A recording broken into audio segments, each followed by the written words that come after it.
Good morning, dear students. Today I will continue lesson 11. तो आज का हमारा टॉपिक है बेटा प्रेशर। आज हम प्रेशर को एक्सप्लेन करूंगी मैं और आप समझिएगा सब बच्चे। आपने बच्चों देखा है आजकल आंधी तूफान आते हैं रहते हैं, देखते होंगे।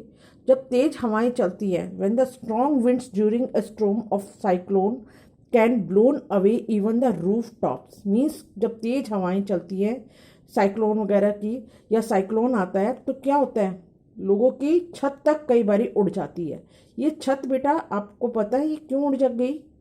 तेज तूफान आया और किसी की छत उड़ जाती है तो इसका रीज़न क्या है?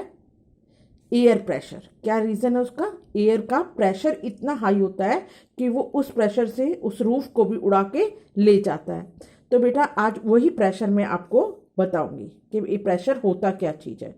ठीक है, तो ये देखिए प्रेशर की आपको डेफिनेशन यहाँ पे दिखा रखी है, तो ये समझा देती हूँ अभी मैं। प्रेशर की साइंटिफिकली डेफिनेशन देखिए, the force acting on a unit area of a surface is called pressure.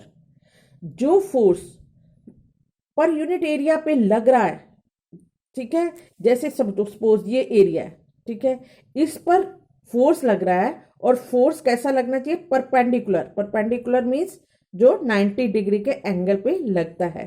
ठीक है, ऐसा फोर्स जो है प्रेशर लग रहा है इसके इतने एरिया पे, that is called pressure. Okay, the force acting on a unit area of a surface is called pressure. इतने यूनिट एरिया में कितना फोर्स लग रहा है, दैट इज कॉल्ड प्रेशर। तो प्रेशर का फॉर्मूला क्या हुआ बेटा?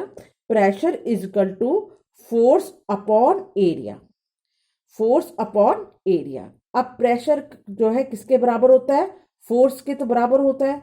जितना प्रेशर होगा उतना ही फोर्स होगा, लेकिन एरिया के इन्वर्सली प्रोपोर्शनल है। इन्वर्सली मतलब उल्टा।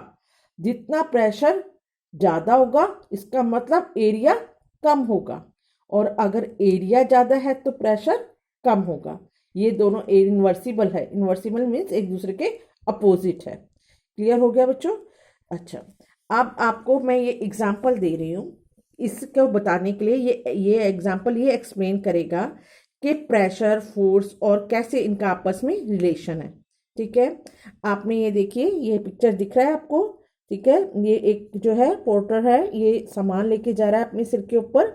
ये बोझ लेके जाता है जब कोई कुली अपने सिर के ऊपर, तो वो सबसे पहले सामान रखने से पहले अपने सिर पर कपड़े से एक गोल राउंड कर कर अपने हेड के ऊपर पहले वो कपड़ा सा रखता है। फिर उसके ऊपर कोई भी जो आप वेट उठाना होता है, कोई जो भी उसने सामान उठाना होता है, फिर उस कपड़े के ऊपर अपने हेड के ऊपर उसके ऊपर रखता है।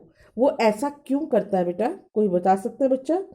वो ऐसा इसलिए करता है कि वो जो सर्कल से जो कपड़े का वो सर्कल बना के पहले अपने हेड के ऊपर रखता है। उससे क्या होता है, आपके हेड के ऊपर जो एरिया होता है वो ज़्यादा हो जाता है, और फिर उस एरिया को ज़्यादा करने के बाद वो उसके ऊपर सामान रखता है। उस सामान से जो क्या होता है, फोर्स जो प्रेशर जो होता है वो कम लगता है। ठीक है, इसलिए वो इसको इजीली कैरी ऑन कर लेता है उस लोड को। ठीक है, इसमें यही समझाया हुआ है जो मैंने अभी आपको बोला। आप इसको पढ़ना आराम से, जब मैं ये लेसन समझा दूंगी उसके बाद इसको ध्यान से पढ़ना तो आपको ये समझ आएगा। तो बेटा अब आपकी ये देखा होगा आयरन की नील।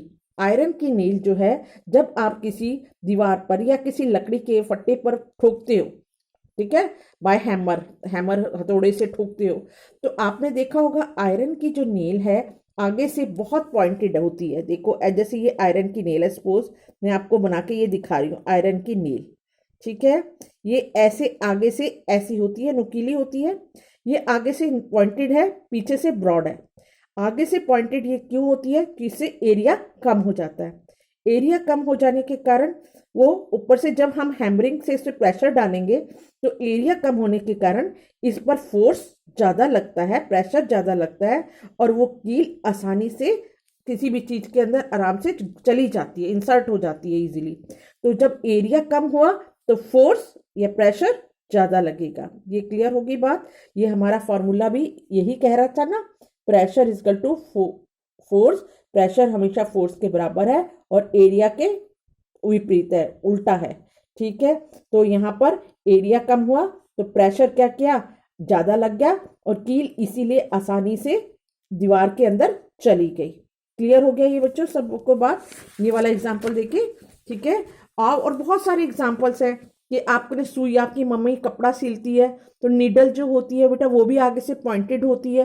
वो क्यों होती है, क्योंकि पॉइंटेड होने के कारण एरिया कम होगा और आपकी मम्मा जब उंगली से कुछ तुरपाई करेंगी या कुछ करेंगी तो इजीली प्रेशर लग जाएगा, उंगली से ज़्यादा प्रेशर लगाने की ज़रूरत नहीं होती।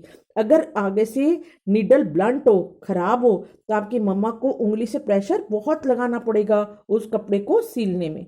अच्छा, और ये देखिए एक और एग्जांपल है यहाँ पर, जो आपके स्कूल के बैग होते हैं उनकी जो ये जो स्ट्रिप होती है वो ब्रॉड होती है। वो क्यों बनाई जाती है बेटा ब्रॉड, ताकि आप जो उसका बुक्स का जो लोड है वो नीचे को प्रेशर लगाएगा। तो अगर वो स्ट्रिप्स ब्रॉड होगी बेटा तो क्या होगा, प्रेशर कम लगेगा और आपका जो शोल्डर है वो कम थकेगा। ठीक है, ये सारे एग्जाम्पल है कि क्या प्रेशर का और फोर्स का और एरिया का आपस में रिलेशन है। आज के लिए इतना ही बहुत है बेटा। Have a nice day and thank you.